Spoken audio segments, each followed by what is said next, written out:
ನಮಸ್ತೆ ಮಕ್ಕಳ, welcome back to my channel. ಇವತ್ತು ನಾವು 8ನೇ ತರಗತಿಯ ಕನ್ನಡದಲ್ಲಿ ಸೇತುಬಂಧ ಸಾಧನಾ ಪರೀಕ್ಷೆಯ ಮಾದರಿ ಪ್ರಶ್ನೆ ಪತ್ರಿಕೆಯನ್ನು ನೋಡ್ತಾ ಹೋಗೋಣ.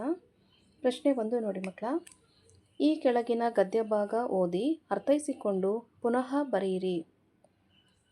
ನೋಡಿ, ಮೈಲಾರ ಮಹದೇವರವರು ಜೂನ್ 8, 1911ರಂದು ಹಾವೇರಿ ಜಿಲ್ಲೆಯ ಮೋಟೆಬೆನ್ನೂರಿನಲ್ಲಿ ಜನಿಸಿದರು. ಇವರ ತಂದೆ ಮಾರ್ತಾಂಡಪ್ಪ, ತಾಯಿ ಬಸಮ್ಮ. ಪ್ರಾಥಮಿಕ ಶಿಕ್ಷಣವನ್ನು ಮೋಟೆಬೆನ್ನೂರಿನಲ್ಲಿ ಮುಗಿಸಿ ಮುಂದಿನ ಶಿಕ್ಷಣಕ್ಕಾಗಿ ಹಂಸಬಾವಿಗೆ ಹೋದರು. ಅಪ್ಪಟ ದೇಶಪ್ರೇಮ ಹೊಂದಿದ ಕುಟುಂಬ ಇವರದು ಆಗಿತ್ತು. ಮೈಲಾರ ಮಹದೇವ ಅವರು ಕೂಡ ಬ್ರಿಟಿಷರ ವಿರುದ್ಧ ಹೋರಾಡಿದರು. ಇದನ್ನೇನು ಮಾಡಬೇಕು ಮಕ್ಕಳ, ಇದೇ ರೀತಿಯಾಗಿ ನೀವು ಪುನಃ ಬರಿಬೇಕಾಗತ್ತೆ, ಅಂದರೆ ಕಾಪಿ ಮಾಡಬೇಕಾಗತ್ತೆ ಬೇರೆ ಪುಸ್ತಕದಲ್ಲಿ. ಓಕೆನಾ? ಪ್ರಶ್ನೆ 2 ನೋಡಿ.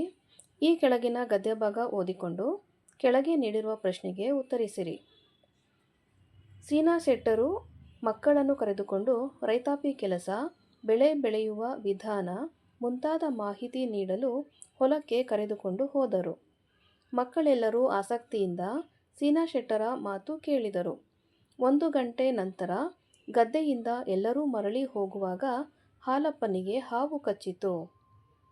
ಇದು ನಿಮಗೆ ಕೊಟ್ಟಿರುವಂತಹ ಗದ್ಯ ಭಾಗ ಮಕ್ಕಳ.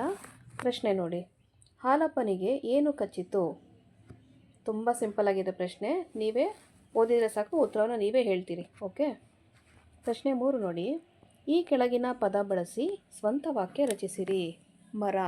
ಮರವನ್ನು ಕೊಟ್ಟಿದ್ದಾರೆ, ಮರ ಅಂತ ತಗೊಂಡು ಅದಕ್ಕೆ ನೀವು ಸ್ವಂತ ವಾಕ್ಯನ ರಚನೆ ಮಾಡಬೇಕಾಗತ್ತೆ. ನೆಕ್ಸ್ಟ್ ನೋಡಿ, ಪ್ರಶ್ನೆ 4. ನೀವು ಆಸ್ಪತ್ರೆಗೆ ಹೋದಾಗ ಅಲ್ಲಿ ವೈದ್ಯರ ಜೊತೆ ನಡೆಸುವ ಸಂಭಾಷಣೆಯನ್ನು ಬರೆಯಿರಿ. ನೆಕ್ಸ್ಟ್ ನೋಡಿ, ಪ್ರಶ್ನೆ 5.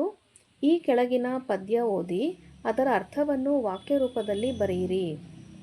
ಪದ್ಯ ಕೊಟ್ಟಿದ್ದಾರೆ ನೋಡಿ ಮಕ್ಕಳ ಇಲ್ಲಿ. ತಿರುವನೋರ್ವನೂರ ಮುಂದೆ ಮುರುಕು ಧರ್ಮದ ಶಾಲೆಯಲ್ಲಿ ಹೊರಗಿರುತ್ತಲೊಂದು ಕನಸ ಕಂಡೆನಂತೆಯೇ ಪುರದ ರಾಜ ಸತ್ತವನಗೆ ವರಕುಮಾರಿಯರಿಲ್ಲದಿರಲು ಕರಿಯ ಕೈಗೆ ಕುಸುಮ ಮಾಲೆಯಿತ್ತು ಪುರದೊಳು. ಇದನ್ನು ಓದಿ ಅದರ ಅರ್ಥವನ್ನು ವಾಕ್ಯ ರೂಪದಲ್ಲಿ ನೀವು ಬರಿಬೇಕಾಗತ್ತೆ. ನೆಕ್ಸ್ಟು ಪ್ರಶ್ನೆ 6 ನೋಡಿ. ಈ ಕೆಳಗಿನ ಪ್ರಶ್ನೆಗೆ ಉತ್ತರಿಸಿ. ಮೊದಲನೇದಾಗಿ, ಪರಿಸರ ರಕ್ಷಣೆಯನ್ನು ಹೇಗೆ ಮಾಡಬೇಕು?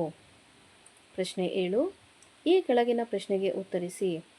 ಚಗಳಿ ಇರುವೆ ತಮ್ಮ ಗೂಡನ್ನು ಹೇಗೆ ಕಟ್ಟುತ್ತದೆ? ಪ್ರಶ್ನೆ 8. ಪುಟ್ಟಜ್ಜಿ ಕಥೆಯಲ್ಲಿ ಬರುವ ಜಿಂಕೆಯ ಗುತ್ತಿಗೆಯಲ್ಲಿ ಏನಿತ್ತು? ಅದು ಗುತ್ತಿಗೆ ಅಲ್ಲ ಮಕ್ಕಳ, ಕುತ್ತಿಗೆಯಲ್ಲಿ ಏನಿತ್ತು? ಜಿಂಕೆ ಕುತ್ತಿಗೆಯಲ್ಲಿ ಏನಿರುತ್ತೆ ಅಂತ ನೀವು ಬರಿಬೇಕಾಗತ್ತೆ. ಪ್ರಶ್ನೆ 9. ಗಾದೆ ಮಾತುಗಳನ್ನು ಓದುವುದರಿಂದ ಆಗುವ ಅನುಕೂಲಗಳನ್ನು ತಿಳಿಸಿರಿ. ಪ್ರಶ್ನೆ 10. ನೀವು ನಿಮ್ಮ ಸುತ್ತಮುತ್ತ ಓದಿಕೊಂಡಿರುವ ನೋಡಿರುವ ಗೋಡೆ ಬರಹವನ್ನು ಬರೆಯಿರಿ. ಅಂದರೆ ನೀವು ಅಲ್ಲಿ ಇಲ್ಲಿ ಓಡಾಡಬೇಕಾದ್ರೆ ಗೋಡೆ ಮೇಲೆ ಏನಾದರೂ ಬರೆದಿರ್ತಾರಲ್ಲ ಮಕ್ಕಳ, ಚಿತ್ರ ಬಿಡಿಸಿರ್ತಾರೆ, ಅದಕ್ಕೆ ಕನೆಕ್ಟ್ ಆಗೋ ರೀತಿಯಲ್ಲಿ ವಾಕ್ಯಹಾಸಾರ ರಚನೆ ಮಾಡಿರ್ತಾರೆ. ಅದನ್ನು ನೀವು ಬರಿಬೇಕಾಗತ್ತೆ, ಏನನ್ನು ನೋಡಿದ್ದೀರಾ ಅಂದ್ಬಿಟ್ಟು. ಅರ್ಥ ಆಯ್ತಲ್ಲ ಮಕ್ಕಳ? ಇಲ್ಲಿಗೆ 8ನೇ ತರಗತಿಯ ಕನ್ನಡದಲ್ಲಿ ಸೇತುಬಂಧ ಸಾಧನಾ ಪರೀಕ್ಷೆಯ ಮಾದರಿ ಪ್ರಶ್ನೆ ಪತ್ರಿಕೆ ಮುಕ್ತಾಯಗೊಂಡಿದೆ ಮಕ್ಕಳ. ಈ ಒಂದು ವಿಡಿಯೋ ನಿಮಗೆ ಇಷ್ಟ ಆದಲ್ಲಿ ದಯವಿಟ್ಟು ನಮ್ಮ ಚಾನಲ್ನ ಲೈಕ್ ಮಾಡಿ, ಶೇರ್ ಮಾಡಿ, ಸಬ್ಸ್ಕ್ರೈಬ್ ಮಾಡಿಕೊಂಡು ನಾವು ಹಾಕುವಂಥ ಎಲ್ಲ ವಿಡಿಯೋನ ನೋಡ್ತಾ ನಮ್ಮನ್ನು ಎನ್ಕರೇಜ್ ಮಾಡ್ತಾ ಹೋಗಿ ಮಕ್ಕಳ. Thank you for watching. Bye bye.